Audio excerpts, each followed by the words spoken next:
How's it going, guys? Quick preamble. I've started to get a little worried about myself. I've never done this before, and now I've done it twice in the same week. If you follow my other series, on Steins Gate Zero, I had a mishap.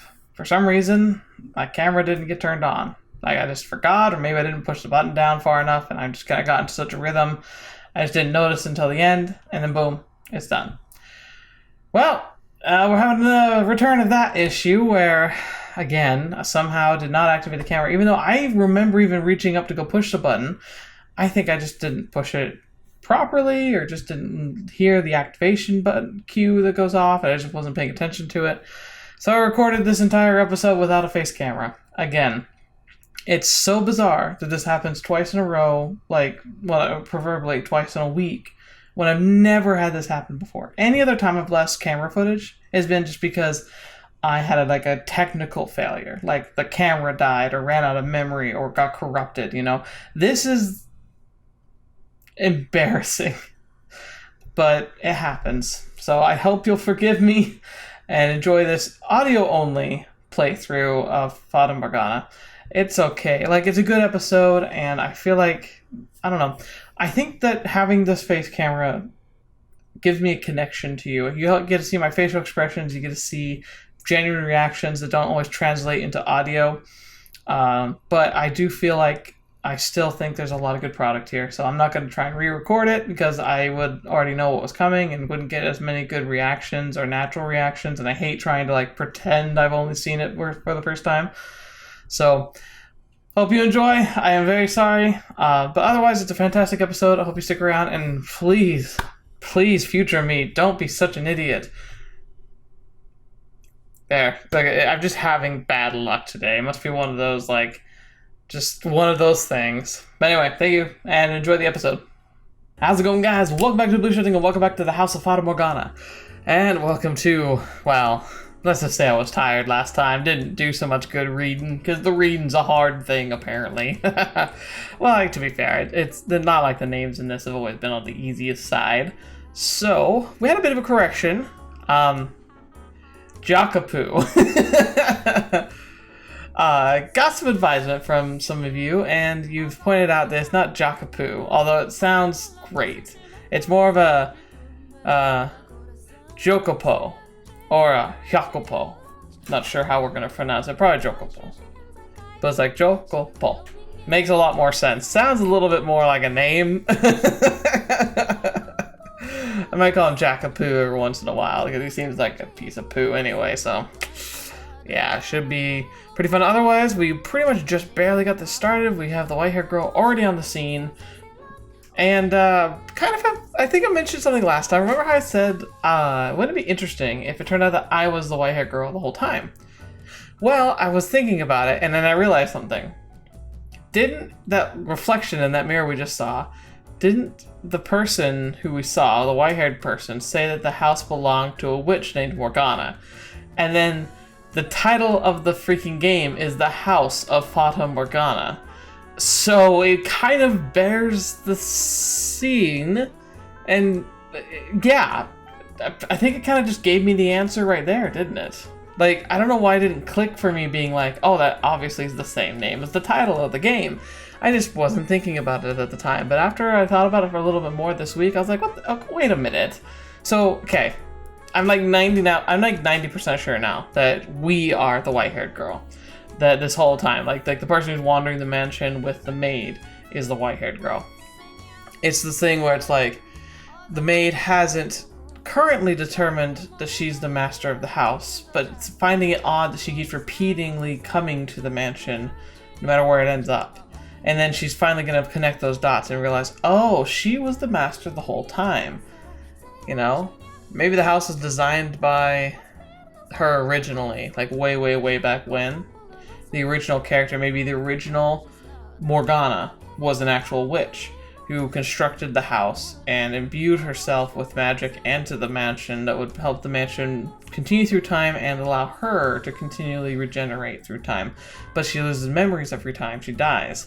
Because remember at the very beginning we were being put to death? I think it's because they thought we were a witch, so we were being put to death and we got resurrected into the mansion, this time directly into it. So Anyway, I kind of hope I didn't just figure it all out, because if that's really the answer, it kind of feels a little too easy considering what I saw in that mirror. If I'm actually right, which I don't know if you should tell me. I really don't think you should. But if I am actually right, I feel like it was too early and too easy for us to have seen that scene.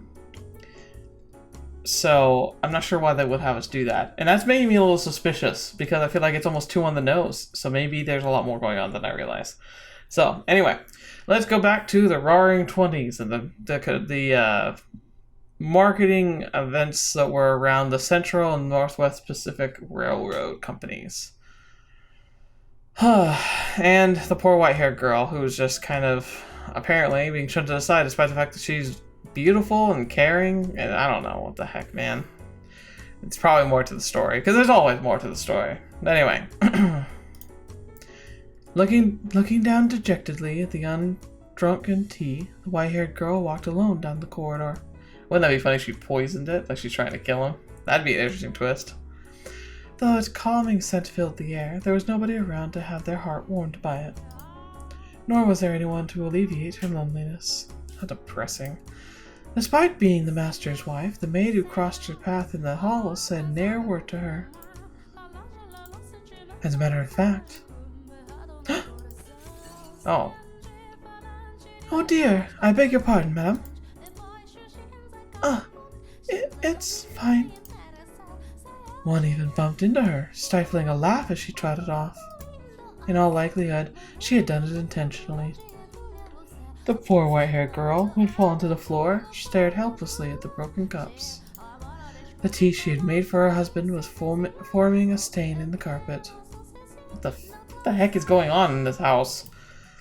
The maid's behavior towards the mistress of the house was absolutely unacceptable. Nonetheless, it was commonplace, all because of the way Jacopo treated her.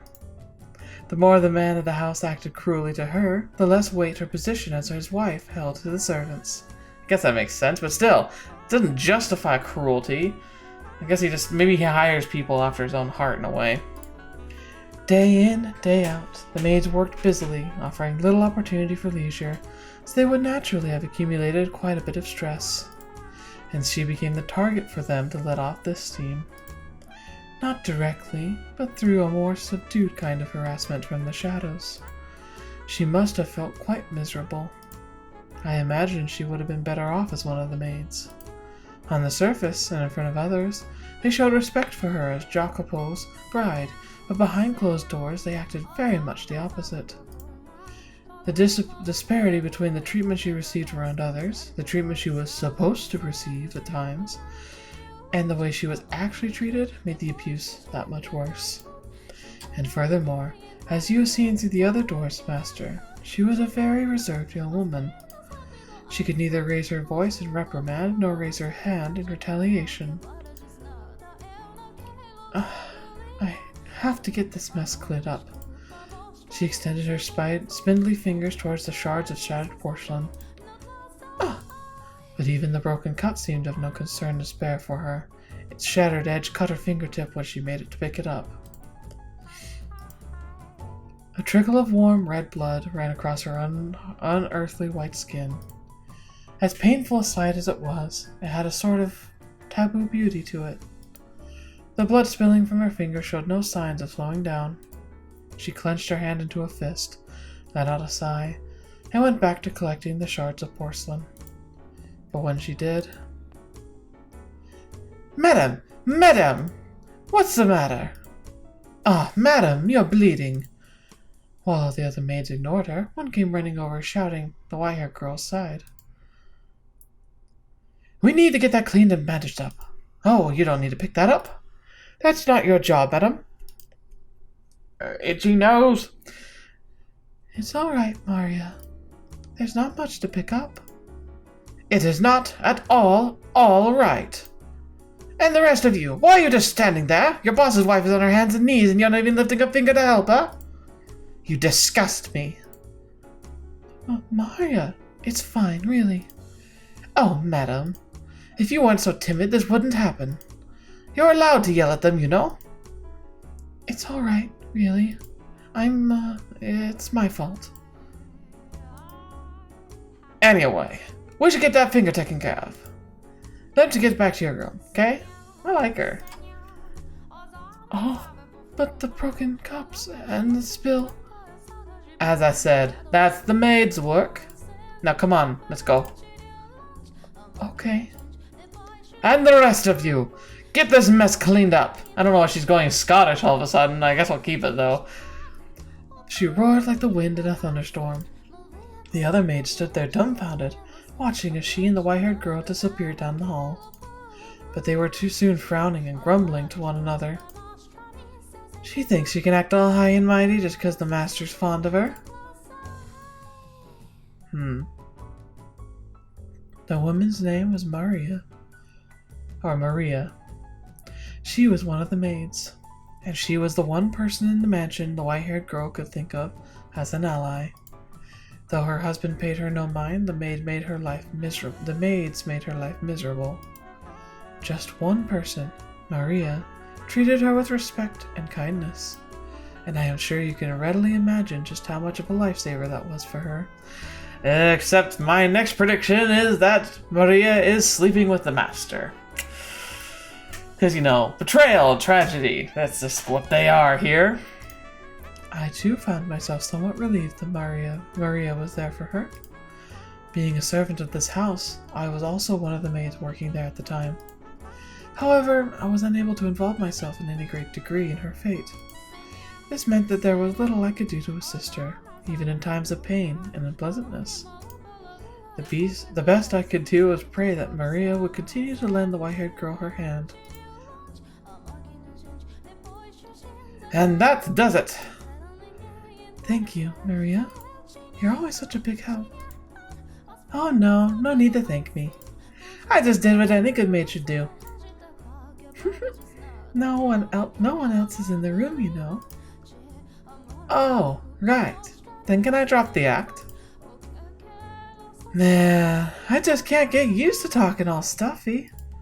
I'm out there doing my best, but the head maids are still spouting stuff like, "Your manner of speaking is improper for a servant." Every single time we meet. Yeesh, come on, just shove it, would ya? You're a darn creep. Oh, now, you mustn't speak of her like that. I like now she talks Southern, which is her relaxed accent, but it kind of leans itself to that. I'm a terrible voice actor. True. I guess truly to voice act, I would need a script and know where I was going and get some direction, but still, good grief. But I can do a decent Southern drawl. Sorry, slip of the tongue. She just kind of gave me the willies, you know? Speaking of, you dropped the stuffy talk too, madame. It's kind of awkward as only one of us acting casually, you know? This is normal for me. If I attempt to talk to you like you, I would freeze up out of nervousness. This is my casual. Fair enough. Guess that's what happens when you're all raised well. I like it though. Has a very regal feel about it. I don't think my upbringing is the only factor. Ah. But you know, upbringing is important. Worth a whole lot more than money, I'd say. I suppose. Thank you, Maria. You're always so compassionate. You betcha. They don't call me the Virgin Mary for nothing. I practically bleed compassion. You know, that might be true. You very well could be a reincarnation of the Mother of God. No. You weren't supposed to laugh at that. I went a weird one there. You weren't supposed to laugh at that. It's just embarrassing if you take it seriously. Alone in the white-haired girl's room, Maria was acting much more friendly and relaxed as they conversed, as opposed to her no-nonsense attitude in the hallway. The two women were, as you can see, quite close. How close? They had crossed over the wall separating master from servant and built a bond of friendship. And at some point, they'd begun to speak frankly with one another when no one else was around. Maria was the only person in the mansion about whom the white-haired girl felt comfortable being open. I imagine she was very much enjoyed these moments of conversation. You wish to know who the head maid was? My.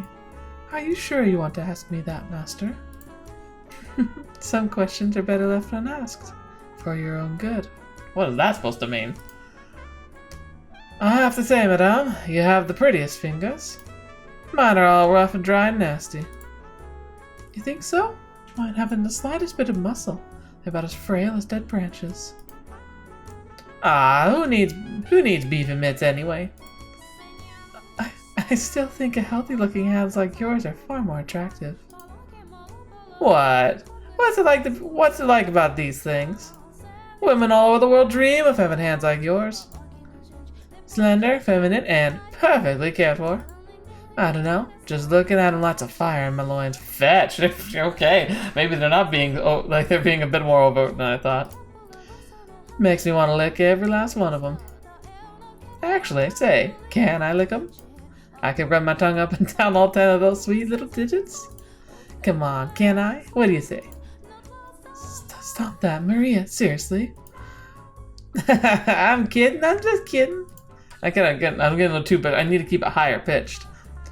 Oh, Maria. Ah, right. How did those tea leaves turn out, madam? The ones you imported? All the maids just adore it. They can't get enough of that aroma. I'd sure like to get a taste of it. If you end up with extra, you could think to share a sip for me. That was what was in the cups I dropped. What? Really? Well, ain't that a crying shame? Okay, it definitely is a southern. I picked right. My instincts are smarter than I am. And Jacopo wouldn't have any of it?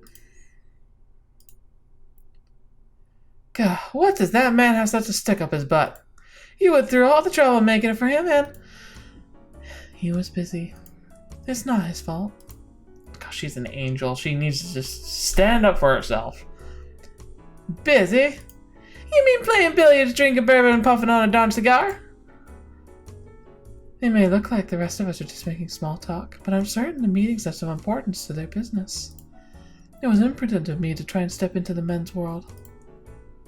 That's just not right. I mean, you're his wife. Why shouldn't you be allowed in the room? It doesn't bother me. You don't have to pretend. Here's an idea. How would you like to have some of that tea now? We also have some orange marmalade, which you like so much. And a scoop of that to the tray of cookies, and we'll have a perfect tea time. You're singing the siren song, madam. But you really shouldn't be doing. Really should be doing that with him. He would not have the tea. I suspect he does not like it. I don't want it to go to waste, so. Madam, I know it's none of my business, but I have no place in saying this, but it's not impossible for a woman to file a divorce these days. I mean, I would. You don't have to sit down and take it, not one bit. You're pretty well educated and still young. There's hope, even if you do leave him. There are plenty of other men out there. And you ain't obligated to stick around with that arrogant jerk. He's just very busy right now. There you go again. There was a time when he was kind. Huh?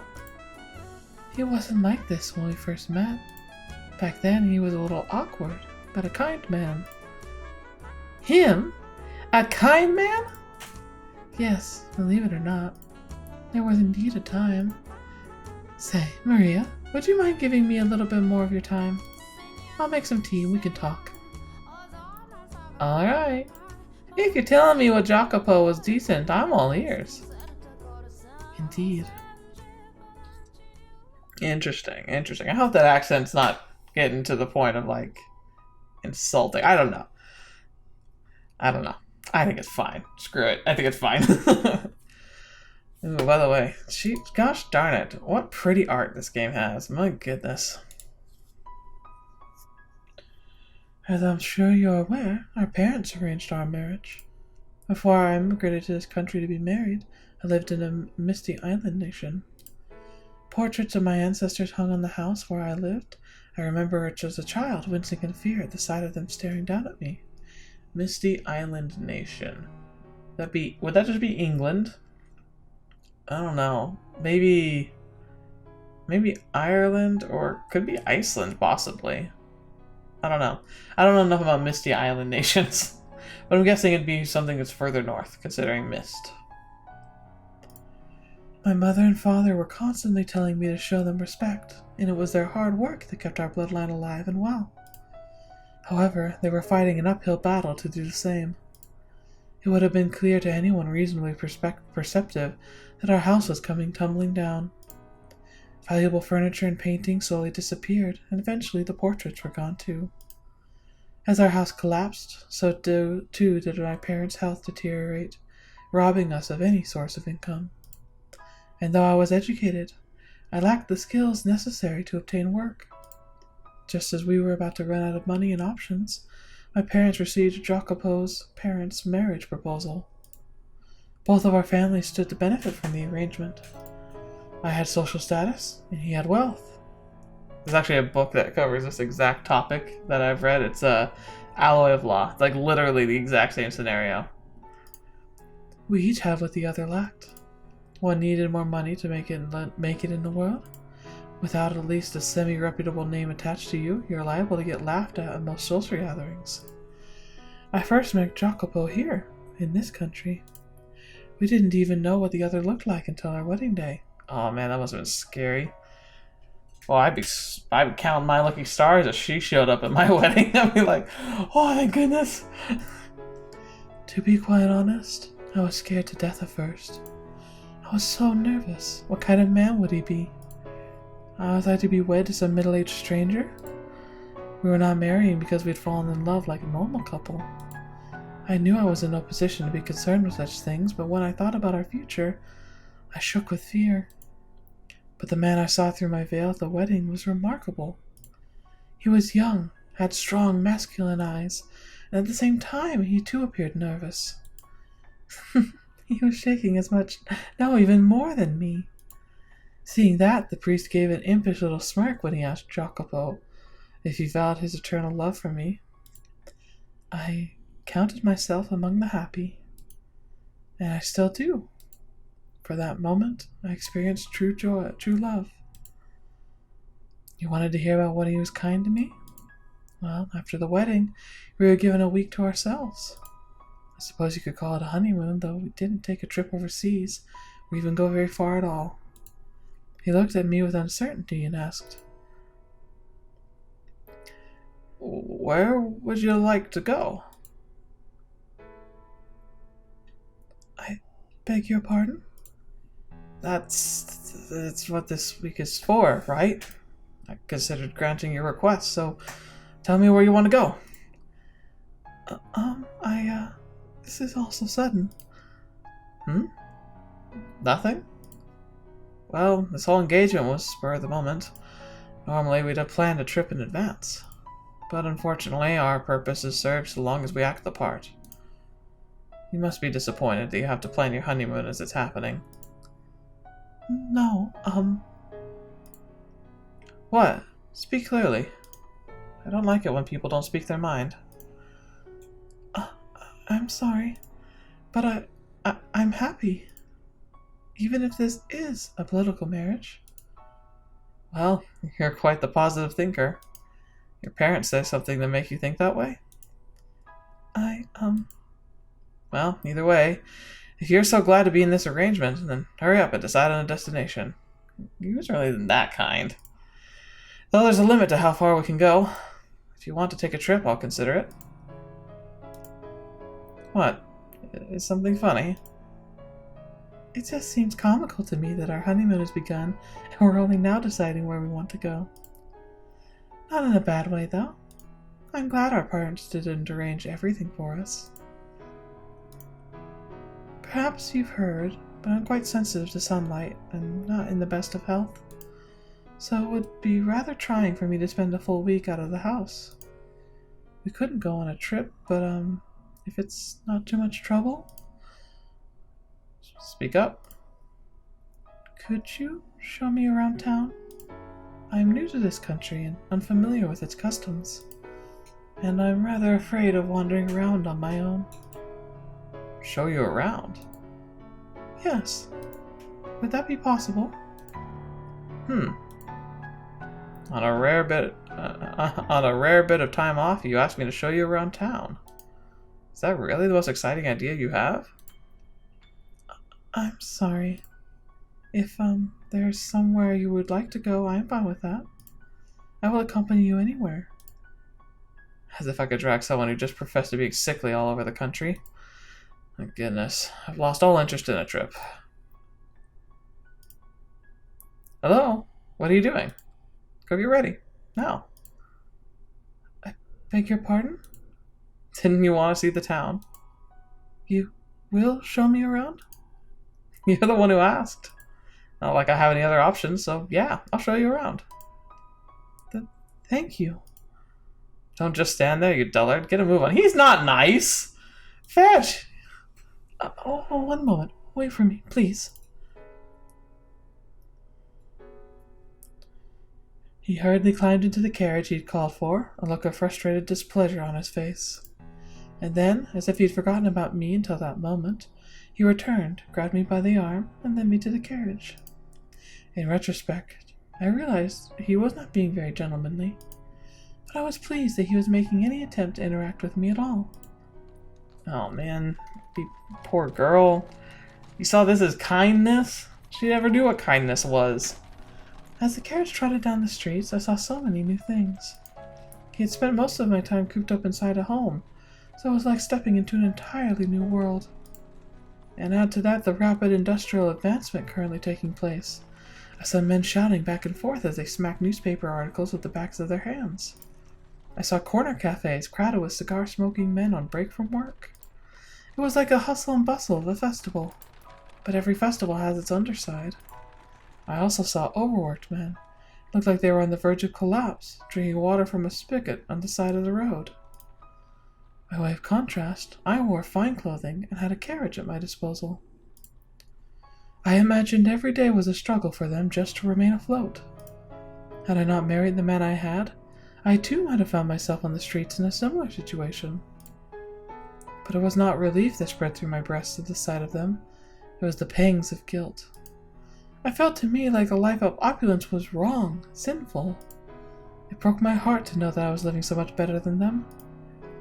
Jacopo snorted disapprovingly at me, seemingly reading my mind, and then said, "The poor man who envies the rich covets his wealth, and finds the ambition to make it the same himself. And the rich man who pities the poor, thinking it is his duty to give them offering of philanthropy. To me, the latter is far more nefarious. Excessive charity will ruin a man, make him come to expect handouts. And then there are those who have a wrong idea of pity, who let themselves fall down the same place, mistakenly believing that they will somehow make the poor feel better." Well, I'm not a fan of his philosophy here. He's like saying like, oh yeah, if you're too nice and charitable, it'll ruin you because then you start expecting handouts for yourself. It's like, no, if you're actually charitable, you're being charitable. Charity, the definition of charity is giving without expecting anything in return. What a joke. If you're going to do anything for them, you might as well encourage them to climb upward. Spur on economic growth and the flow of capital. Doesn't that sound like the better option? I say nothing, simply smiling and giving an ambiguous nod. He had a point. My sympathy and guilt meant nothing to the people actually experiencing hardship. If, feeling guilty of my own fortune, I acted upon pity in a way that he described, it would accomplish little more than self-satisfaction. He seemed to have this seen straight through my very core. This was a man who had built his fortune through investment, which I imagine required him to be rather astute. But doesn't a world where everyone is constantly trying to climb higher and higher sound rather exhausting? I personally would prefer to be in a position where I could watch, if only from a distance, as others climbed. But obviously, I could not say as much to him. Some time later, the carriage came to a stop in front of a shop. As I looked at the building perplexedly, he gestured towards the door with his chin, signaling for me to get out. Lost and confused, I stepped down from the carriage, and before me spread a showcase behind a large glass window. However, lined up in the cases were not precious metals or expensive clothing, but machines. At first, I had no idea what kind of devices they were. Have you never had your photo taken before? No, I've had a portrait painted, though. Are these machines for taking photographs? Portrait, huh? Why am I not surprised? I did not mean to boast. Go on, get in. Ah, please, wait for me. The owner came out to greet us with a wide smile as we entered the shop. Well, this ain't the strangest thing I've seen all day. You bringing a lady, and a real looker at that. Where on earth did you catch this pretty little thing? She's my wife. Huh? Well, I beg your pardon. Oh, I'll be a monkey's uncle. Oh, I haven't heard that in a while. Just goes to show, you never know where the cards may fall. You make it sound like getting married is some kind of miracle. I always saw you one to choose your money over love, sir. Oh, pardon me, this isn't an appropriate thing to say in front of your wife. Do you often come to this shop? On occasion, I need some things from here from time to time.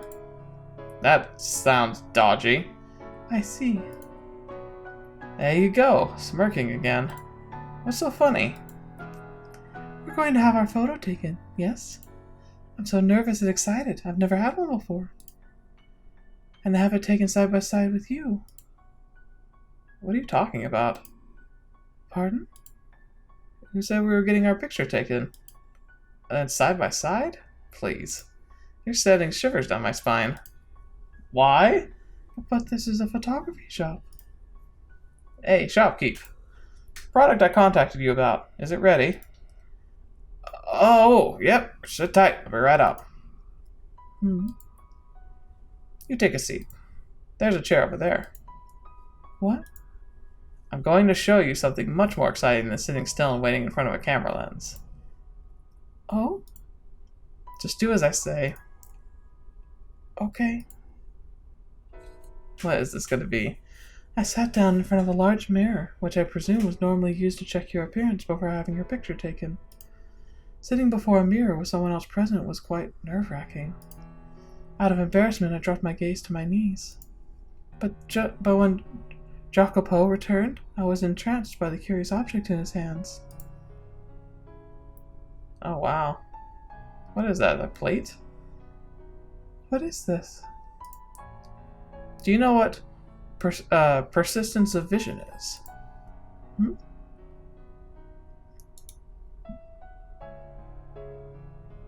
So interesting. His fingers are creepily long.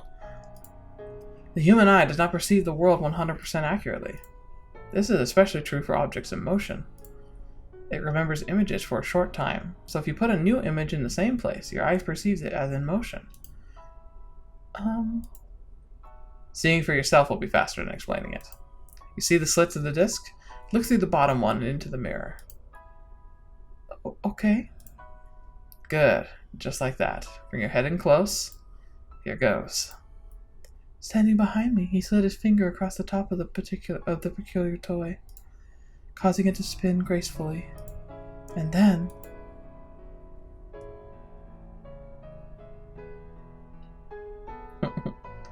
So simple, but this would have blown people's minds at first. Huh. So, what do you see? They're dancing! A man and a woman are dancing! Sounds like you're not having any trouble seeing it. Are they dancing well? Yes, they are. It's the most adorable thing. What? Adorable? That's funny. I asked to have it modeled after a ballroom dance. Yes, it's a very elegant dance. But you see, they're small, like little dwarves, which I thought was kind of cute. And they seem so close, going around and around without ever letting go of each other's hands. This is incredible. Why does it look like they're dancing? They were all lined up in a row a few moments ago. Goodness, I just explained that to you. It's playing a trick on your eyes. What you're seeing are lots of different pictures in a short period of time. To put it in words you might understand better, it's an illusion. Your eyes are being fooled into thinking the image is moving. An illusion. But they're dancing. They really are. And they look like they're having a wonderful time. Are you sure it's an illusion and not something else? To me, it does not seem to be. I cannot see it as anything but two tiny people dancing. That's how it works.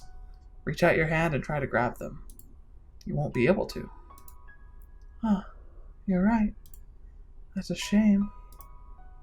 I didn't think you actually would. But it's the most precious thing. They look like they're dancing atop my palm. I was mesmerized by the strange phenomena. Pictures were moving, after all. Still images had begun dancing before me. It was almost as if God had breathed life into them. He had called it an illusion, but I could not grasp that.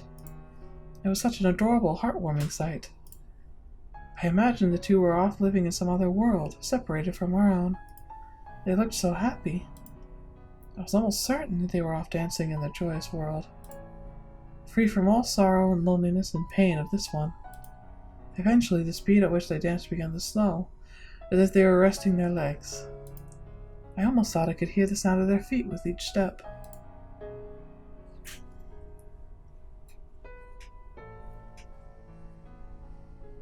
Ah, they've stopped. They can dance forever. They don't get tired. I see. I'm amazed such an incredible device exists in this world. Makes me wish I'd gone outside sooner. I'm sure someone from a distinguished house of yours has seen plenty of amazing things with your family. Hardly. I hardly left the house. I'm ignorant about the ways of the world.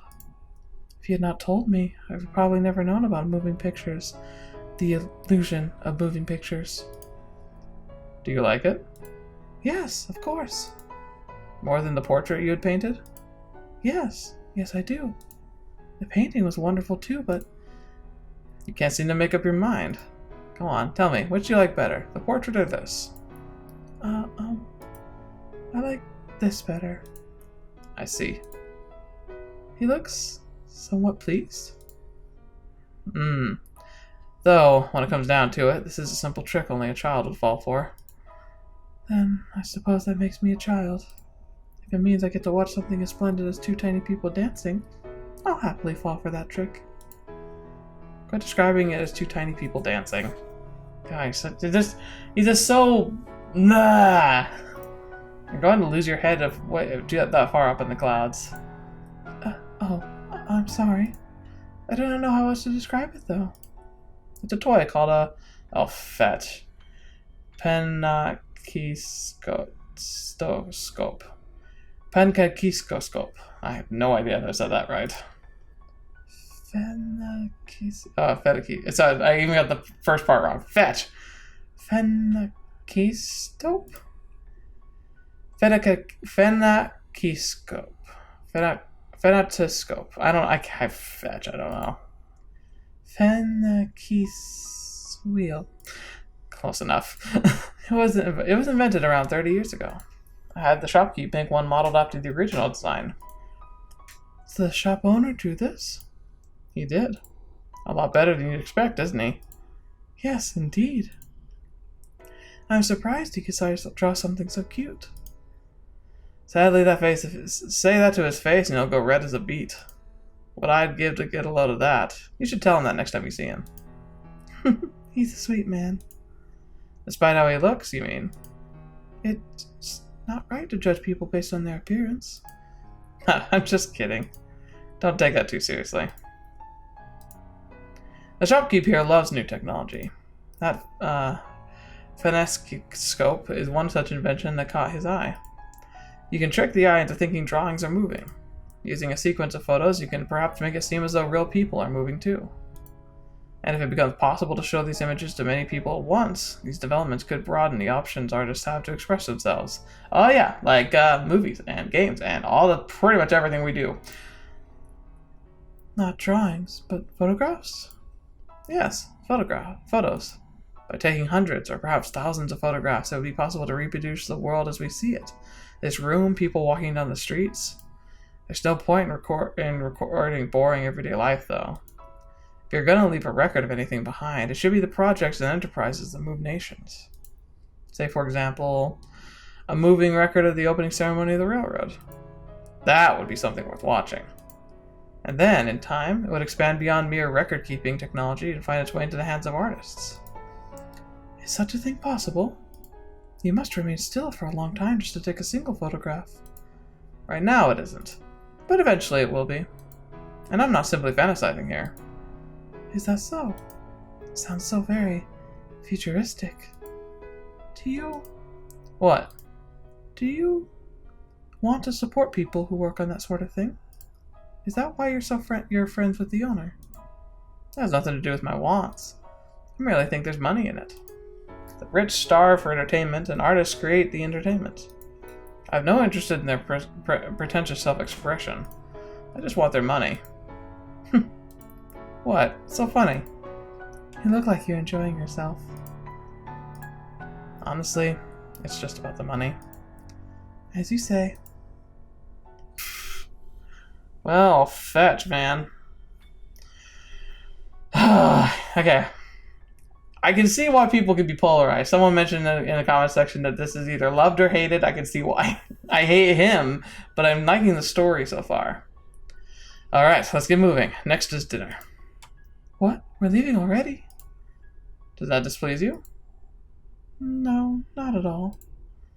To tell you the truth, I wanted to spend a little more time playing with the Fanaski wheel, but I could not bring myself to say as much. Reluctantly, I approached the owner and returned the wheel. Don't bother. Bring it with you. What? But... If you don't want it, that's fine too. Just make your decision quickly. You're making the driver wait. Having said that, Jacopo exited the shop. I alternated between looking at his back and at the Fenacus wheel, deciding what I wanted to do. And then, with a smile, the owner whispered to me, "You're allowed to keep it, really. Your husband out there made it as a gift for you." For me? A little while back, he came to my shop asking if I could make a Fenacus scope. Now that about knocked me out of my chair. He's a man who almost never asks for favors. He's pretty darn brusque, and he's got a tongue sharp enough to cut steel, but he's not wicked to his core, I swear it. So please, ma'am, be a pillar of support for him.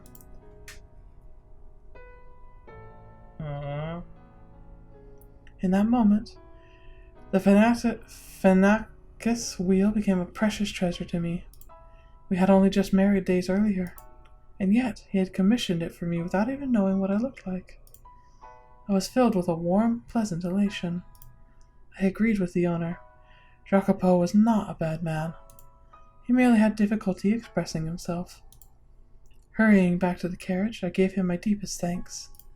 He glanced over at me for a moment, then turned back to the window and muttered, "Yeah." From there, we went to a restaurant for dinner. You call this pizza? The crust is an atrocity. It's like I'm chewing on rubber. How can you wave my country's flag if not serve spaghetti? Do you have any shame at all? This wine is pitifully unbalanced, far too high levels of acidity. Listen to me carefully. The house wine is the face of a restaurant. He complained about every little thing. It was a complete disaster. But curiously enough, I was not at all put off by his behavior. When the sun set, the carriage made its way to a nearby hill. The cool nighttime breeze felt wonderful on my skin. Flushed from the alcohol, the light from the gas lamps had a comforting warmth to it. Though Jacopo had complained about the quality of the wine, once he had intoxicated himself, his mood improved visibly. It made him unexpectedly talkative. Look out at the city. A gloomy town that shuts down at night isn't suited for expansion or growth, but this city isn't like that. You can see people walking beneath the lamps, and you can hear people bustling and off them talking. This is a city that still has plenty of room to grow. As they ride the rising wave of the economy, many, many more people will gather here. More people means more money in circulation. More money in circulation means the city grows, companies are founded, more goods are brought in and sold. Will it really change so drastically? It can be difficult to see what's happening from the inside. The majority of people just go about their daily lives, and the next thing they know, things are different. No, I'd wager most don't notice the changes at all. Only those with eyes sharp enough to realize what's happening can see success. I cannot afford to overlook even the most minute change. Do you have a dream of some kind? A dream? I'm not sure it's easy enough to attain and call a dream. Others might call it greed or perhaps ambition. Don't laugh now. My intention is to make the world mine. The world? Yes, the world. And to do that, you need neither physical strength nor kindness, but money and influence. People have no choice but to kneel before those forces. Why are you so intent on obtaining power? Because I want to change my country, I imagine.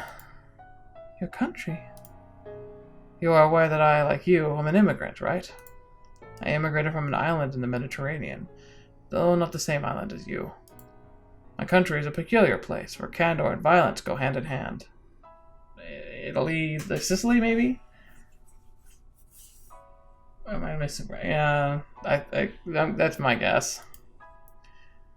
As a whole, the country is on the poor side, and if nobody does anything about that, I'm one of but a few of my fellow countrymen who has set his sights on the New World.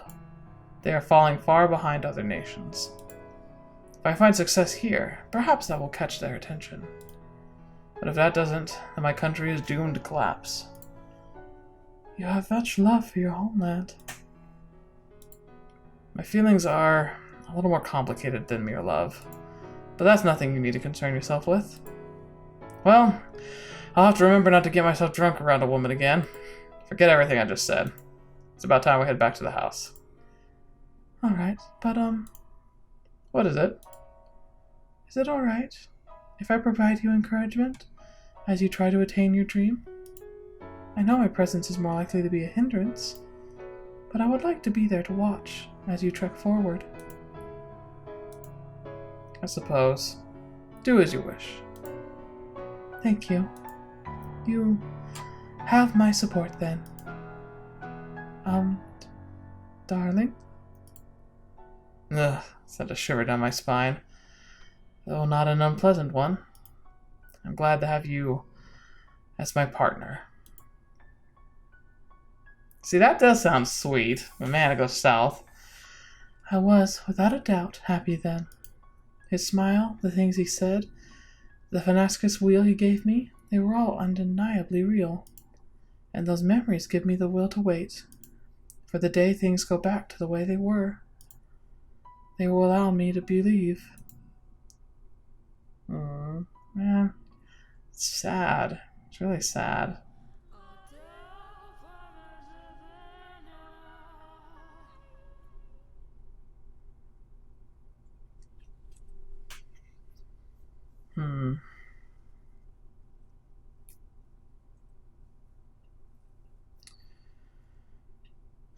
Do I continue here? Screw it, let's go a little longer. This is something that actually happened to another maid. She heard a sound in the middle of the night. A sound like dripping water. At first she thought it was raining, so she looked through the window, and there wasn't a cloud in the sky to cover the stars. Maybe it's a faucet, she thought, so she stepped out of her room and into the corridor.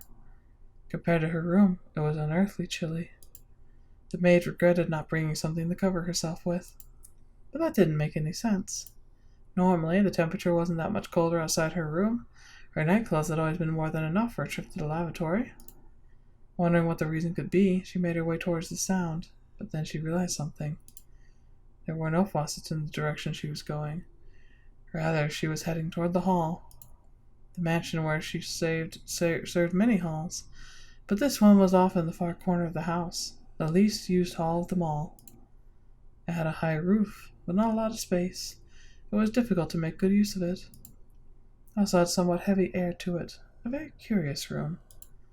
It was the kind of place you might assign someone to clean as part of their hazing. Anyway, when the maid realized the sound was coming from that particular hall, she, as you might expect, let out an uncomfortable sigh. But there might be a leak, and having noticed, she couldn't simply ignore it, you know? So, as much as she hesitated, she pushed open the door to the hall. There was nobody there. It didn't look like anything was leaking either. There were no puddles or water stains anywhere to be found, but she could still hear the sound. Drip, drip, getting louder and louder. Slowly stepping further into the room, looking left, then right, then left again, she searched for the source of the sound, coming to a stop in the center of the hall. She stood there still, quiet, and then a chilly spot on the nape of her neck. Oh, fetch. This is gonna go south quickly. With a little yelp, she reached to the back to feel her neck, but it wasn't wet. Confused, she slowly, warily, tilted her head backward. Oh, what the fetch? And there hung a bloody skeleton from the ceiling. Oh, Jacopo. Ah!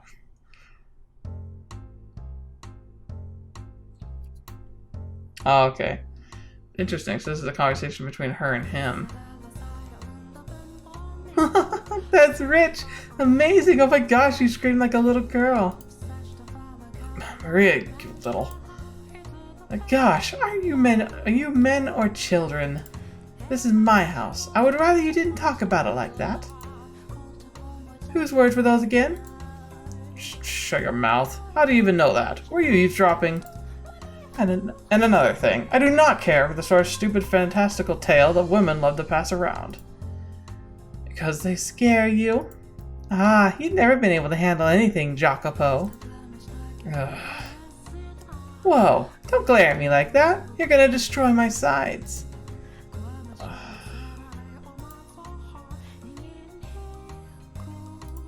So, did you come here for the sole purpose of telling me that cheap tripe? Acting tough after the fact just makes you look like twice as much of a wuss. Well, I mean, I did make up the good half of it, but the maid really did hear the sound in the middle of the night. And it came from the back hall of this very mansion. Did you know? They say it used to be a chapel. Again, I have no interest in your women's little ghost stories. Is that so? You sure you're not just scared? Maria. Well, that said, the rumors aren't completely unfounded. This is a pretty old mansion, and it had a lot of work done to it. Kinda feels like there's barely holding itself together. Like a big old quilt with pieces of all different time periods. Well, she actually might know more than she says. The back hall was one of the oldest patches. There's a huge window in the far end, and supposedly there used to be stained glass in it. It was a depiction of an archangel, they say. Such a shame. I wonder when it was broken. Wasn't that one broken by the beast? If it were still there, I bet it'd be worth a fortune. I find that hard to believe. First of all, why would anyone put a chapel inside a mansion? You got a point, I guess. Now, how about you do some actual work instead of distracting yourself with all this nonsense? I do work. But, the other maids can be a bit nasty, you know? Dealing with other women is like walking on glass. Am I to blame for that? What if I said you were? Don't give me that look. They're just not fond of me, simple as that. Nothing you can do about it. Is that so? Oh yeah, I was talking to the madam, and she was telling me you used to be quite a gentleman. Were you perhaps actually in love back then?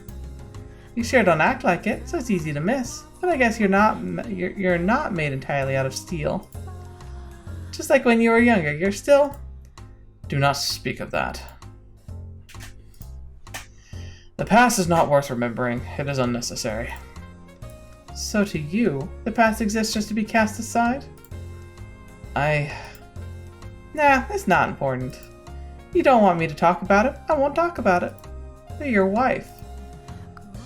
Never mind. I'll leave you be. I have to get back to work soon, or I'll be staring down the head of the head maid's Arctic smile. Alright. If that fancy strikes me, I'll drop by and we can trade more ghost stories. Maria. What? No ghost stories then? No, not that. I have not forgotten those days. But, no, it's...